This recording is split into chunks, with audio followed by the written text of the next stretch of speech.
Hello, my name is Joe Morose. I am here in Lubeck, and you are? I'm Mercury. I'm the host of Party Like Gatsby, but my secret behind the scenes name today is Alex. That's your actual name. My actual name is Joe, because when I came up with my showbiz name, I didn't want to change my name because I thought I'd forget it. Yeah, it's a good idea, actually. I think so. Well, let's start with that then. So, Mercury is your stage name as a compare. It is. What's that about? Tell me, where's that from? So I remember I have another character. I started performing as a character called Pi, who's a mime act.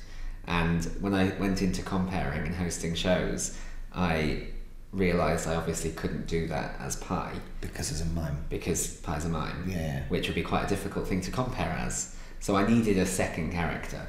And I have several theories as to where it came from. One is I love Queen and I'm hugely inspired by Freddie Mercury. So I think maybe that could have been one of the influences. Yeah.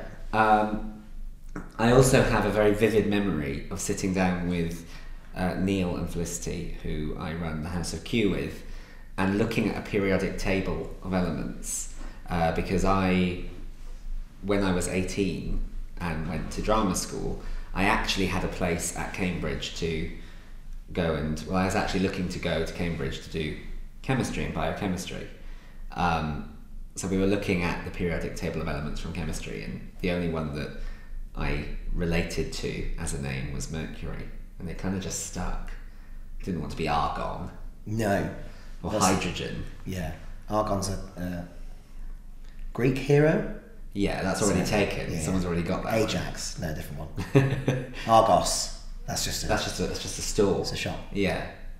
So yeah, I stuck with Mercury. Yeah. And how long have you been hosting cabarets and things as Mercury? It must be coming up 5 years now. Time is flying. Yeah. Yeah. One of my very, very first shows actually was Party Like Gatsby in Reykjavik. I was quite a new host at that time, and a friend of mine from uni who lived in Iceland put me in contact with the team, and we ended up going out there, and I ended up hosting this amazing show, and they haven't been able to get rid of me since. Yeah. This was when you also got up very early in the morning and went up to see, was it Hot Springs on stuff? Nana is my friend in Iceland, who, that's right, the day after Party Like Gatsby, we hiked up a glacier at 3 a.m. in the morning. Oh, good, lovely. Yeah, it was very sunny, because it's sunny for 6 months in Iceland. All the time. Yeah. So that was many years ago, and also you host in London, all over the place, but particularly in, as you said, you mentioned the House of Q. It's my cabaret collective. Indeed. With Neil Kelso, who's a magician, and Felicity Furore, who is a burlesque artist. Who has also been on the Gatsby. They both have. Neil 5 years ago, and Felicity then in the last couple of tours as well. So yeah, the three of us run a little cabaret collective together, who do shows as just the three of us, but also large-scale productions with other artists. Yeah. So I host those shows as well at Theatre Delhi, which is a little organisation in London that supports new artists and companies trying to create work. Yeah. But yeah. I think it's interesting because I think it's what I like about this, I suppose, has been different. This is my first Gatsby experience, my first Gatsby tour. But it's lovely actually being able to do, because these are such big scale shows, but also the little ones we mentioned when we were talking to Jolie about stuff. The difference, the scale of these sort of shows and the more intimate shows, where you sometimes feel like you can do one-on-one, but you said that in this show you sometimes feel like you can have that connection one-on-one, even though there are loads of people in the room. Yeah, I think I'm very much about that connection, not necessarily having a conversation, either before or after the show, absolutely, but during the show, I think as a performer on stage, I quite like to engage with the audience in that quite intimate way, even if there is 2,000 people in the room, to try and connect with as many people, either through a glance or a gesture, or responding to them physically, because as I said, I started as Pi. So my basis for cabaret and for performance is a physical basis. So I am quite visual and physical in the way I respond to people, as on top of the vocal and the speech, obviously, as Mercury. But yeah. Because that's where you trained in... Madrid. Oh, I was going to say... yeah, you trained in Madrid. I was going to say you trained in mime and physical stuff, but also in terms of you... I think that was the difference between our training. We both went to drama school. Yeah. But my training was very much actor training. Yeah. We did Stanislavski kind of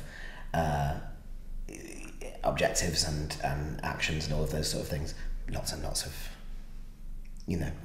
wanky actor stuff. Yeah. Which I love. But it was mainly in sort of straight theatre or plays, comedy plays and stuff, and then working into musical theatre. But your training was more about European theatre? My course was European Theatre Arts. So is that how you came across cabaret as an art form in the first? No. At Rose Bruford, I guess looking back, we did some cabarets, if you could call them that, yeah. Where each person in the class would present their sketch, but I don't think we saw it. We didn't realise it was cabaret at the time. Yeah. But no, at Rose Bruford, it was European Theatre Arts. So there was a level of actor training there, but we also did a lot of physical theatre, and then they sent us abroad for a year to train, which is when I went to Madrid. Yeah. I went to Madrid lying in a nice way, telling a white lie to my teachers, because you had to be able to speak Spanish to study in Madrid. And you could speak some. Un poco. Yeah. Yeah. Indeed. Spanish. Yeah. Fluent. I could speak some, but I remember saying I was better than I was. And then I got to the school in Spain, and it was completely in Spanish. And they told me I didn't speak enough Spanish to study any of the subjects other than mime. So I had to study mime, and that's how I came across that. Didn't teach you they didn't do it in Spanish and in English for you. They just did it in Spanish. They just did it in Spanish. Although a lot of mime is taught silently. Yeah, of course. So I could cope with that. Yeah. But I think it's interesting that actually with that you had to just go on with it in a language that essentially you didn't speak fluently. Yeah. Although you're learning a physical language. I think that's interesting. You said before about the fact that because you did quite a lot of that non-verbal communication stuff, actually working in, particularly with Gatsby or other shows that you've done internationally, you have a very much a non-verbal way of, you can communicate an idea that's not just with the words, it's also with manner and with, because I honestly feel, when I'm doing shows, I mainly do shows in England, and all of my jokes and those things, because obviously I'm normally hosting a show or I'm doing sort of comedy things, but it's all language based. And when I first came and did the first one of these, I was like, I think actually I feel like I'm going to lose my superpower. Yeah. Because I don't have the confidence in the grandstand. I've got a piano in front of me, so that's a largely physical communication thing. But yeah, I sort of thought, I don't know if I can communicate in that way. But actually, I suppose with what I'm doing in this, because it's music based, people get it. There's, music is universal anyway. That's a completely different way of communicating. Yeah, and actually, the amount of people that know, some of these songs are 100 years old, so they've not changed. Everyone knows them. Everyone knows Frank Sinatra songs, and everyone knows, Gershwin songs, because they've been in the common canon of music. Especially in relation to the theme of Gatsby. Yeah. I think anybody coming here to these shows would be aware of that music. Yeah. Even if they've just played a playlist on Spotify or something while they're getting ready. Yeah, and I think also, because I think some of those things that were, I suppose in things like the film of Gatsby, or any of those kind of, anything that's been done film-wise, like with Moulin Rouge and those sort of things, they are, although there are covers and there are some style things that are done, they're done in the style of the 20s. I think actually with some of those things, and I think particularly in actually the Gatsby film, some of it is, Beyonce in the style of, but actually I feel like there are a couple of numbers that are original. Yeah. Either original to the film or that are actual 20s. Numbers. Music. Yeah. There's some Gershwin stuff and there's some. Yeah. I feel like things like there's quite a lot of Cole Porter and those sort of things. Yeah. Because that's what I love about, particularly in, I mean, you know, I'm a huge Noel Coward fan, I'm a huge Cole Porter fan. I think all of that, you know, they all came out, particularly 20s and 30s, it was all satirical songs. They were, you know, they were all coded messages, they were all, you know, it's all innuendo, it's all stuff that is... That you listen to it and you enjoy the song, and then you listen to it again and you're like... Actually, it's filthy. Oh my goodness. There's a really, there's a song, which we don't know this, but Let's Misbehave by Cole Porter, which is, when you listen to the words... They're shocking. Yeah. Especially at the time it was written. Yeah, really. They say, there's, when Adam met Eve, there was no time for teasing, but he didn't care if apples were in season. And it's also, and actually you're just going, that's really, at the time, it's really saucy, really Yeah. saucy. Yeah, I mean, a lot of the music at the time, I guess it was the Prohibition era, Yeah. so a lot of the ethos and the energy of that time was about trying to seem okay, Yeah. not upset anyone, not get in trouble, Yeah. whilst still saying what you wanted to and still doing what you wanted to. Well, I think actually when you look back to all that sort of stuff, I was just thinking that there's another line about even bears have love affairs, and even camels were merely mammals. Let's misbehave, Yeah. which is basically saying let's shag like animals. Let's go have an orgy. Yeah. Absolutely. Yeah, but I think because that's on all those things. I mean, we're doing Swell Party in this, which is I think from High Society. Yeah, that's right. And actually, that was the song in that is they're two characters and they're just getting pissed together while there's a party going on next door, and they're taking the mickey out of all of the other people at the party. Yeah, who are all social climbers and all that sort of stuff. Sorry, I'm having coffee.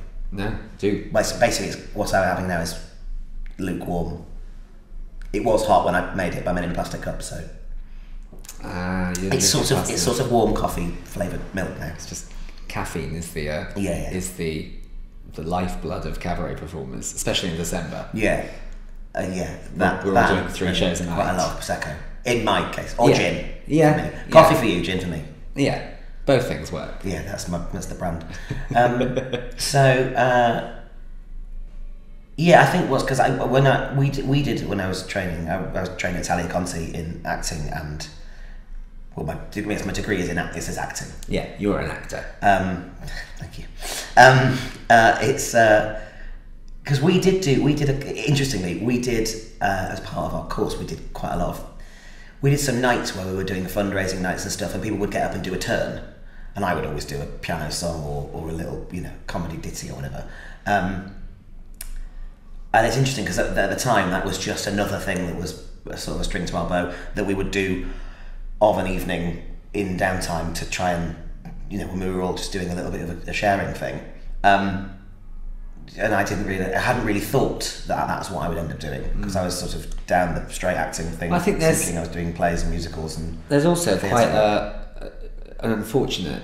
We were talking about this last night. There's quite an unfortunate view of inverted commas cabaret. Yeah.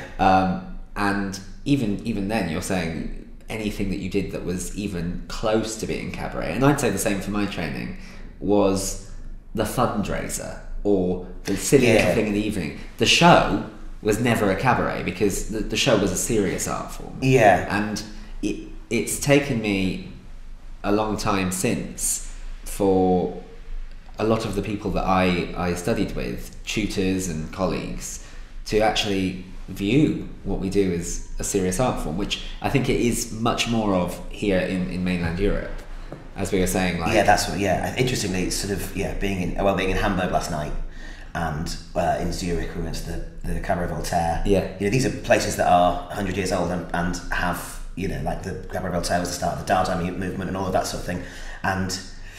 You had your Weimar Cabaret, you had your Folie Bergère sort of French thing, and I think actually it's grown up as part of the art form. You have plays, you have music. Hamburg, for example, you had some of the theatres showing the plays. We went back past one that was doing a play, and there was the 2 shows that were doing The Lion King and Tina and those things. And then there were some variety theatres, which actually we were saying to Ian, the juggler, Ian Marchant, just in the dressing room earlier on, saying actually we've got.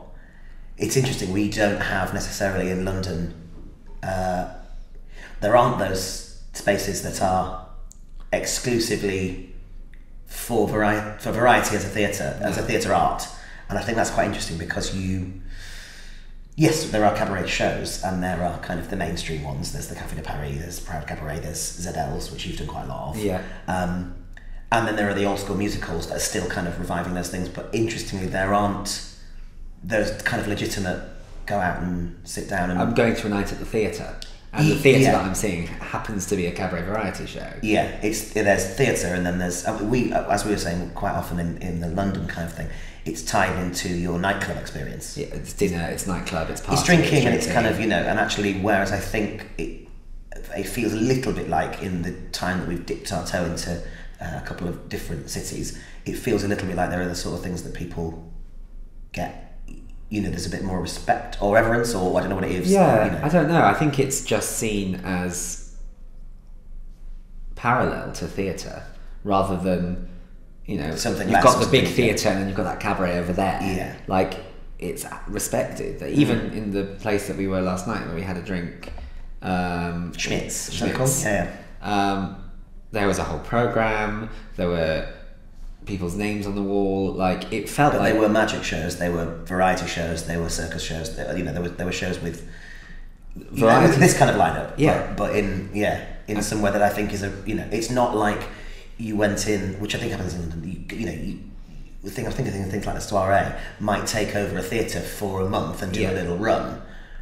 But this felt like there's a theatre that's constantly doing. Well, it was built for that. Yeah. And it's just interesting. And the whole programme is that on a constant changing basis. Does it piss you off? Does it piss you off that is the case? I don't know. People don't necessarily show the respect is quite a.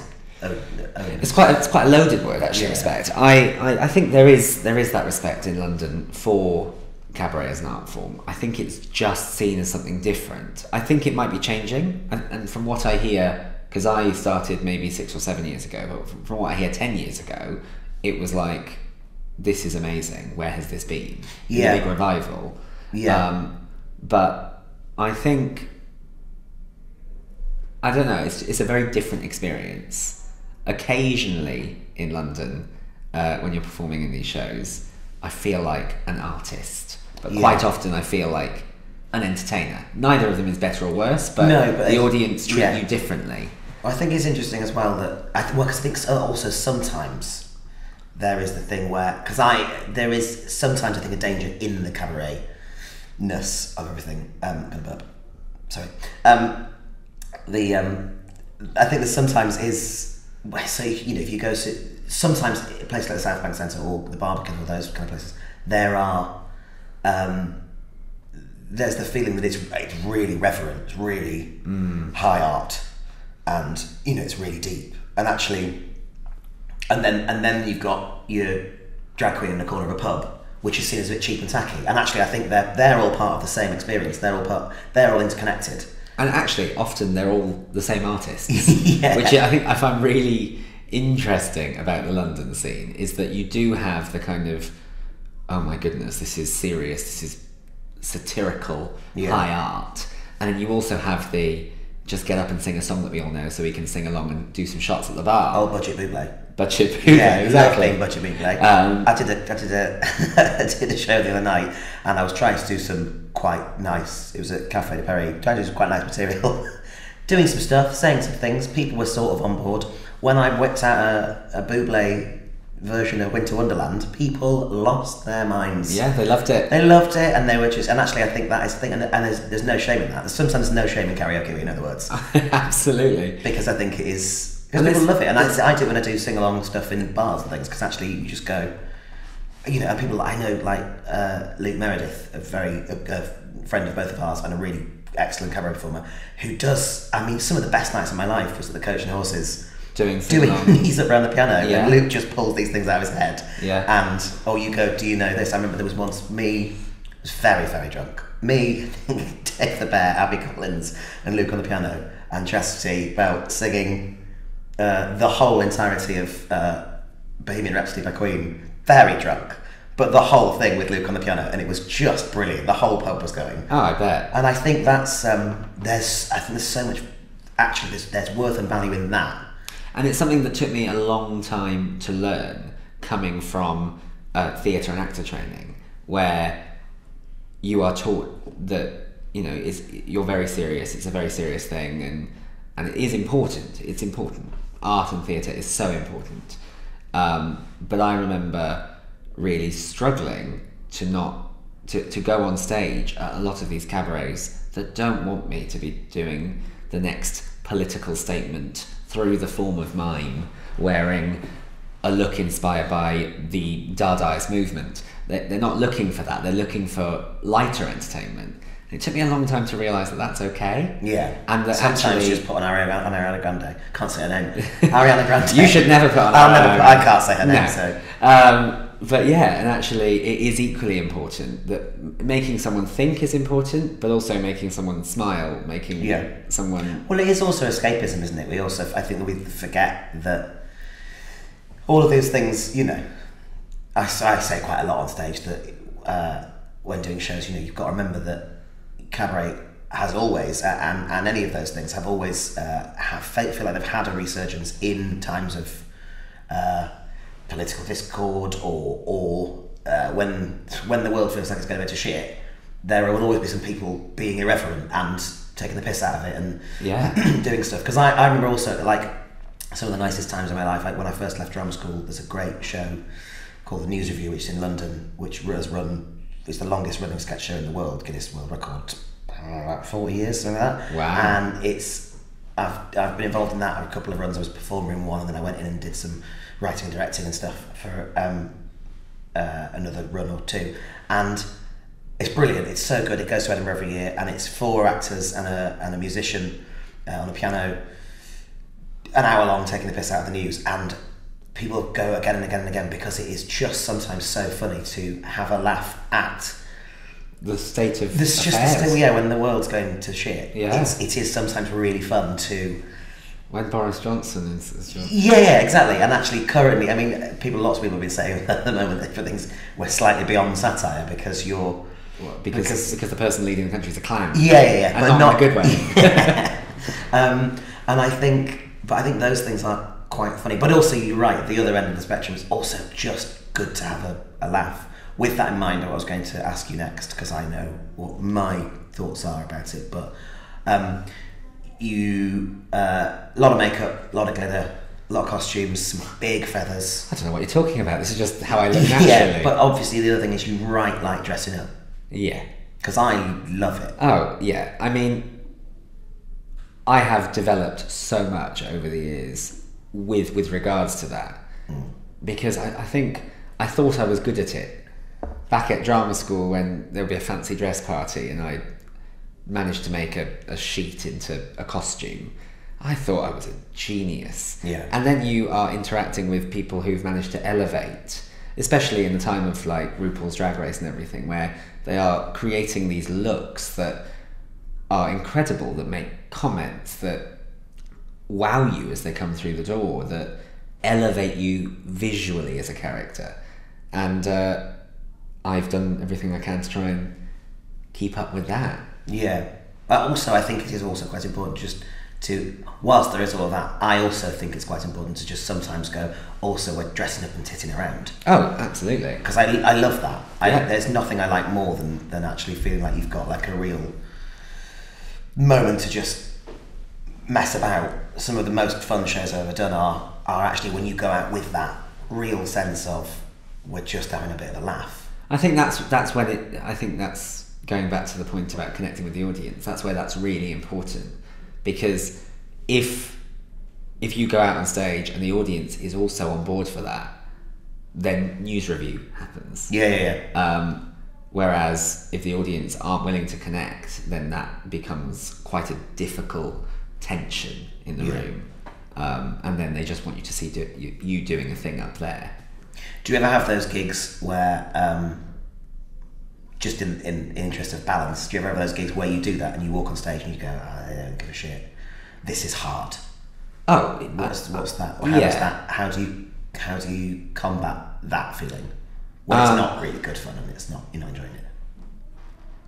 I think it's the dial of who you're doing it like, well, no, it's never the dial of who you're doing it for, because you're always doing it for the audience. However, if the audience is particularly difficult, they're not engaging, they don't want to join in with you, or they don't, maybe sometimes they just want to talk over what you're doing, they won't even watch you, that's when I turn up the dial of, this is for me, and I'm going to really enjoy pushing myself to find a special moment in this. Yeah.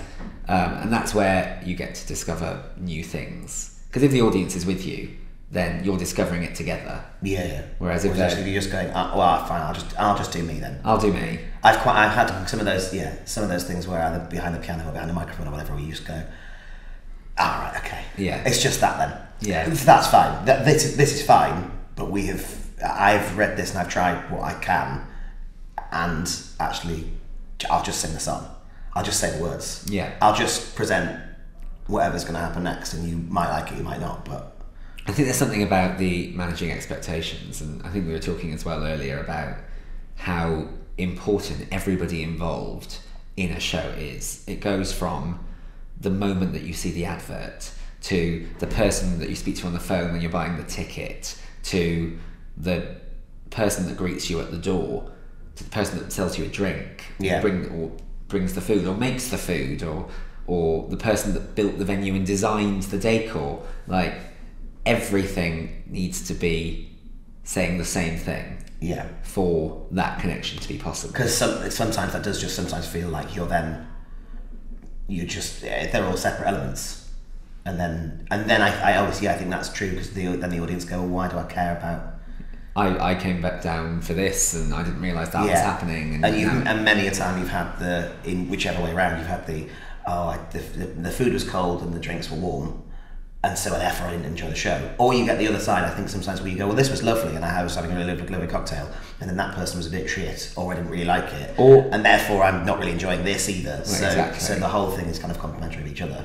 Which is, going back to Gatsby, what I really enjoy is that journey that is designed for a customer, for someone visiting and joining the party, starts from the moment they see the advert. Yeah, I often see little videos and photographic adverts. The thing on the Instagram or something that pops up and you go... And I'm like, oh, there's my face. And then you click on it and it takes you to the website, and everything leads you to the moment that you get to that door. And then from that moment until you get to...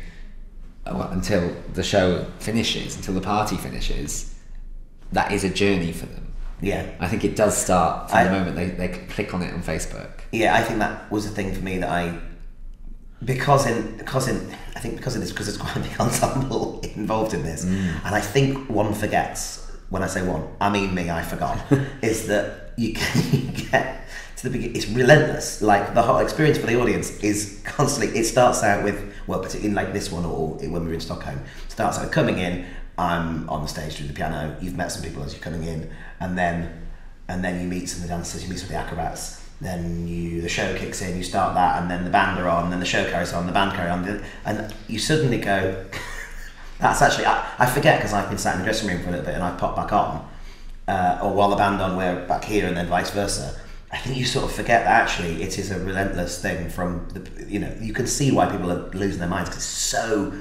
it's so much fun, and people are just going constantly. And because they've I don't know, they've been on that journey since they saw the advert, they've also come prepared for that, and they're dressed for it, and they arrive going, I am going to party like Gatsby, I'm going to party like it's the 20s. Yeah, I think that's really fun, and actually it's one of those places where actually it's one of those shows where, because the audience come in looking like part of the cast, I think that's really, I feel like I'm on stage going, oh great, I'm actually doing it. Yeah. As if this is the 20s. This is the 20s now. Well, I mean, in less than a month it will be again. Yeah, well, I'm excited about that. Yeah. Speaking of that, we should probably go and do a show. I haven't got any makeup on, and as we know, it takes me quite a long time to make this look presentable. Go and contour those cheeks. Oh, so much contouring.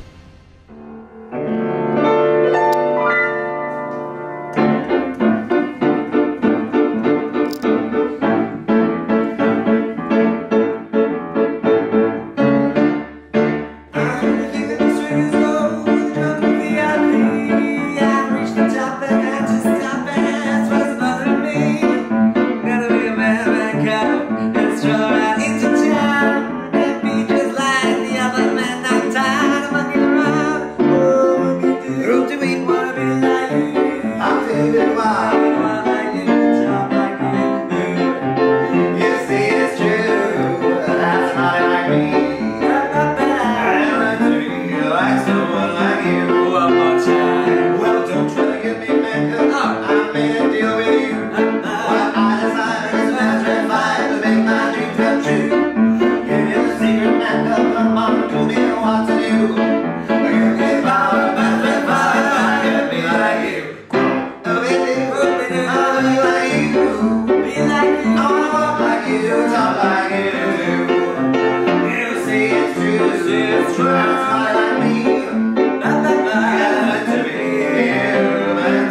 Sing it in any key, right? Riffing! On the spot. So much showbiz going on.